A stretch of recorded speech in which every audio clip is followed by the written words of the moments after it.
So, y'all ever noticed, like, every single one of y'all's nurse friends has an autoimmune disorder? This is like, it's crazy.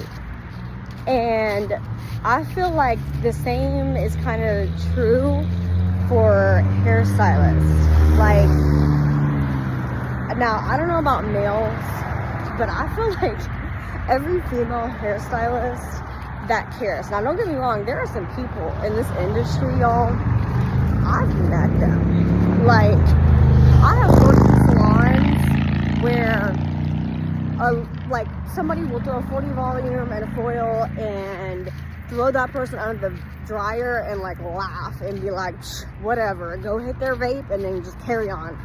And those people were managing a salon.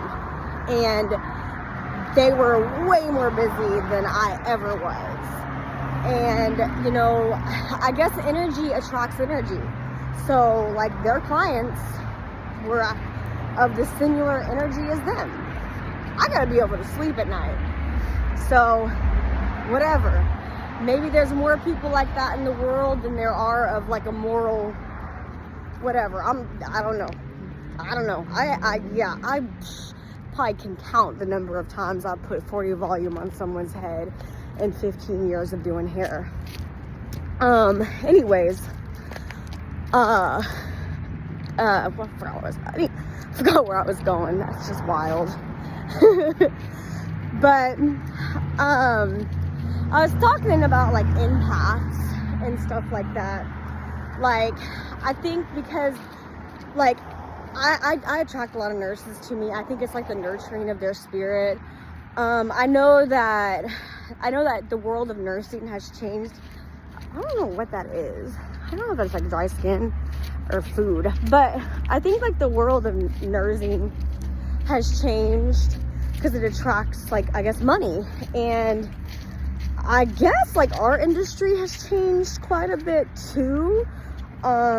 Because like the beauty industry, the revenue of it has changed. That's why you have people that are, you know, charging like $800 to, you know, $1,200 to $1,500 for hair nowadays. And then you have the other side where people are YouTubing and DIYing and I guess self-checkouting their hair, whatever. But oh, I'm walking, my oil's being changed. I guess I should probably explain that. That's how this whole conversation started, by the way, was because, I was talking to somebody and, they were calling me and they were having a panic attack. And I guess even like an old client or whatever, I don't really cut their hair anymore, but, they live in a different city. But he was panicking, and he's like former military or whatever, and he was panicking, and I was like looking up like the closest MHMR or whatever for him, and if they had one or whatever resources they had, in like a 24-hour type of situation. I don't know why this particular person, or if they have like a VA, for this type of person. I know people are going to be like, why don't you do counseling and blah, blah, blah, blah. Y'all, the reason why, I personally don't want to do counseling, has a lot to do with I don't agree with the legal side of a lot of counseling. Y'all, when y'all go to y'all's counselors are y'all's hype man. I'm not fixing to be y'all's hype man. No, I'm not fixing to be. I'm fixing to tell y'all if y'all doing something stupid. That's why. I'd rather be your friend, and I'd rather somebody be my friend and tell me that I'm not acting right, and I'd rather have accountability, and I'd rather have somebody see me than have a counselor like a damn fortune cookie. That's for you, Patty. I'd rather have a friend that tells me, hey bitch, you about to jump off a fucking cliff, and it's not an intentional cliff, because I will jump off a cliff on purpose. But I'd rather have somebody see me and love me enough than to be eating popcorn, encouraging my dumbass habits. I am an artist. We can sell a dumbass idea. For all of my fellow artists, you know exactly what I'm talking about. A lot of artists, you will see them date complete opposites. This is why, if y'all remember like being a scene kid, and you would see like the edgy guy date the very preppy girl, that's why. So why sometimes even in culture today, you'll see, you know, like even like the most tatted up like tattoo artist with, you know, what your brain would think of as like the blonde, stereotypical American girl, because he's trying to find that balance or whatever. You see this all the time. Like, if you remember, like the 90s, you had like Pamela Anderson with Tommy Lee and all this stuff. Like, a lot of times you don't see this as much on the girl side, because a lot of times, like when you have chicks like me, that look, I guess, more alternative, we tend to, when we were younger, date the more alternative looking guys. I'm not really attracted to like that style of guy. To me, y'all, I'm gonna get in trouble for this one, but y'all can already go. To me, they look gay. Like, I mean, there's some guys, typically when guys are of a certain ethnicity and they dress alternative, I think they can kind of pull it off, but certain ethnicities kind of look gay like that. And if they are gay, fine, cool, whatever, I don't care. I'm just saying, like, it looks a little sus, but I'll probably get in trouble for that comment later on. Whatever, it is what it is. But anyways, you see certain, like, and maybe they are, I don't care, but to me, it's just not what I find attractive. I like probably my fucking daddy issues. I don't know. I definitely like cowboys. I like Southern. You know, it just is what it is. Or, you know, I've, you know, dated more like athletic in high school. I mean, there was a few guys that were seen and stuff like that, but I dated like guys on the soccer team and stuff like that. Like, I got along with everybody. And then as an adult, you know, I guess some of this kind of, you do kind of see some of that play out in my life. Even in the females that I dated, I guess you kind of do see some of that. Whatever. It is what it is. But, and I think it just comes from that psychology of, some of you people remember when Joey and I were together and we both wore that very alternative look. And when you have two artists, it can be a very intoxicating experience, because you have this psychology of two people that are fueled by ideas, that are fueled by art, and that can be very mesmerizing, because there can be a lot of energy that is very spontaneous with and when you have spontaneous with no vision and no discipline, it is a recipe for, you know, disaster. But you also have like fire that is not contained, and for most people, that's a lot, oftentimes why somebody is drawn to an artist. And don't get me wrong, fire is phenomenal. We need fire in our life. Like, biblically, fire is holy. Biblically, fire is something that doesn't even burn when it is God's holy fire.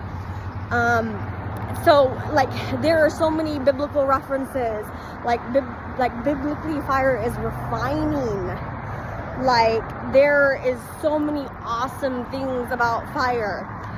However, there is also fire that burns very much. Fire is also a very good tool that teaches.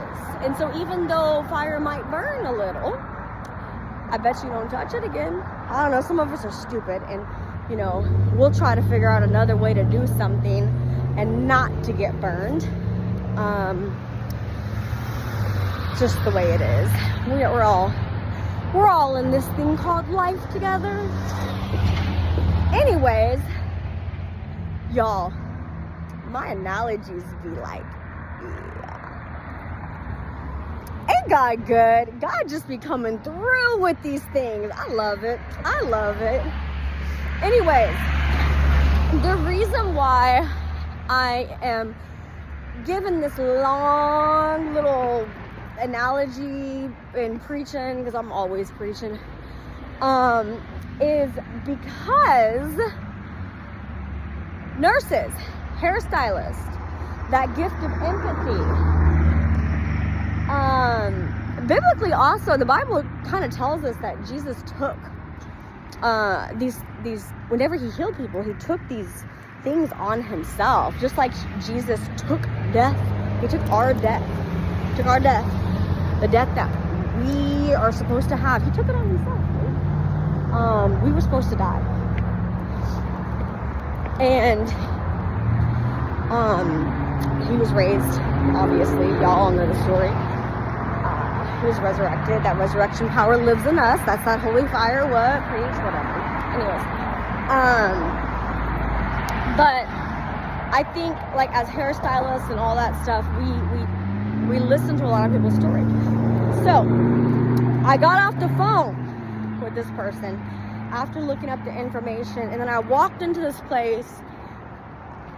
Weirdly enough, I walked into Firestone. Woo! That was creepy. I walked into Firestone. It's an analogy. And it was the wrong place because the GPS took me there because I'd bought a Groupon. And they were like, no, you went the place next door. Went next door.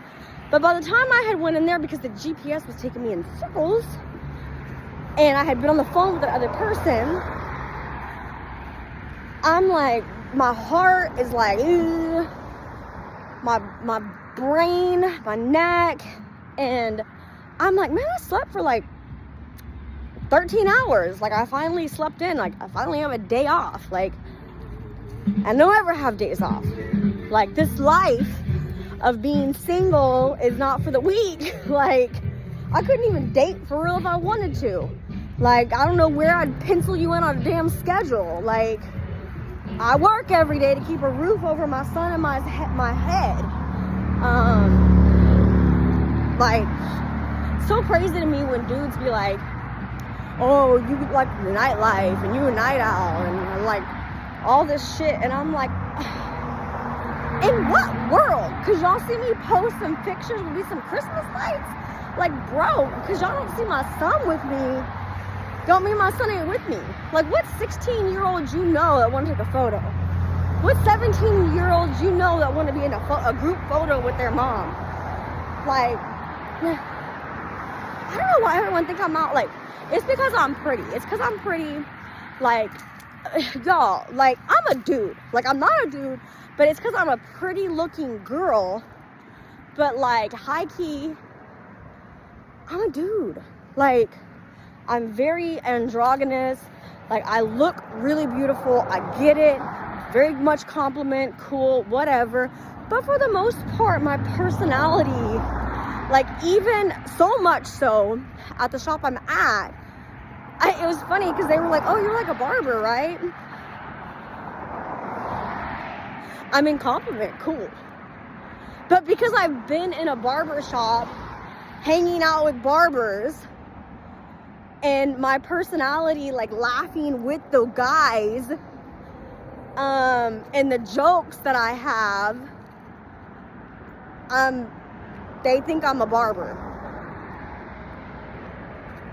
Yeah. And because like I've had brothers. I grew up with my brothers. Like, I grew up with nothing but men mostly. Like, my sister didn't really hang out with us. My brother was my best friend. Both my brothers, like, I was always in the mix. And then, like, I either hung out with my brother's friends or my brother hung out with all of my friends. Some of these boys are on my page now. And I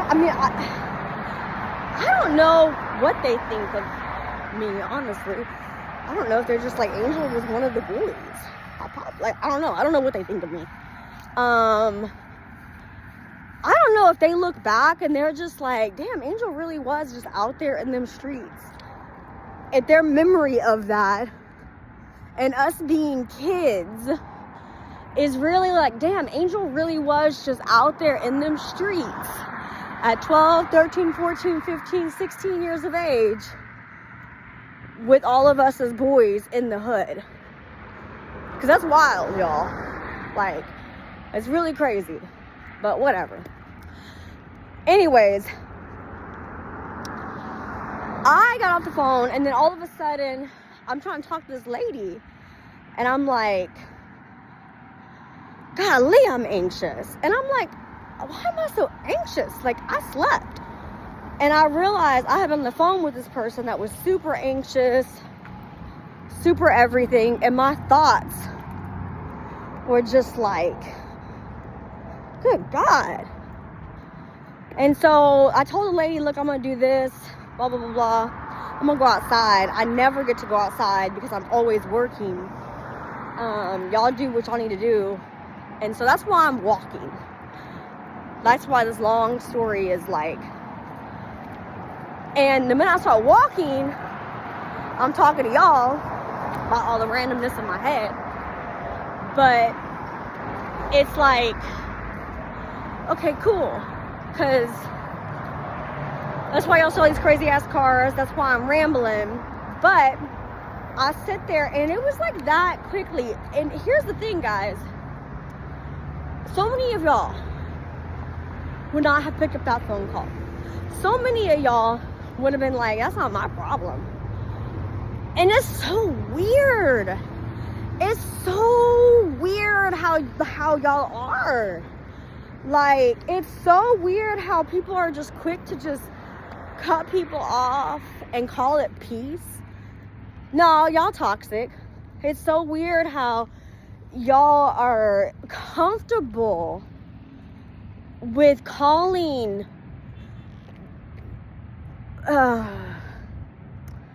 just like keeping people at such a distance and talking through this.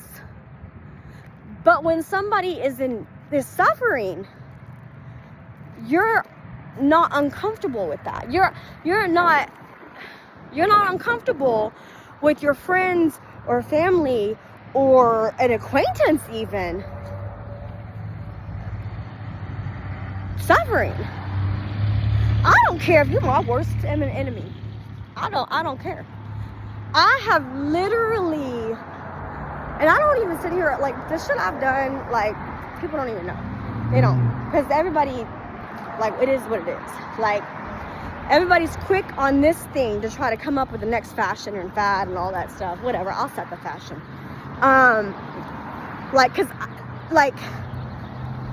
The greatest thing about my marriage failing, the greatest thing about my anxiety and my depression and all the bullshit was me being anxious and me realizing that I couldn't control the anxiety and I couldn't control what y'all thought about me in the long run. That it was going to happen, everybody was going to think what they were going to think, but eventually their trials would come up and there's nothing I could do. They were going to judge me anyways. And they were looking to judge me. The people that were going to judge me were looking for a reason to judge me anyways. So it didn't matter. I could have did everything right by their example and they were going to judge me anyways. because they were looking to judge me in the first place. And the reality is they judge Jesus. They judge the perfect man for being perfect. Come on now. So I send him the stuff, whatever. When he gets off, he'll call. If he does, he does. If he doesn't, he doesn't. It's just, now I thought I would share all that with y'all, because I think it's crazy how many people are comfortable watching people from afar struggle, or literally assume the worst about people and assume that they know better rather than talking to them when, like, you don't know. Or you know what I learned the very hard way.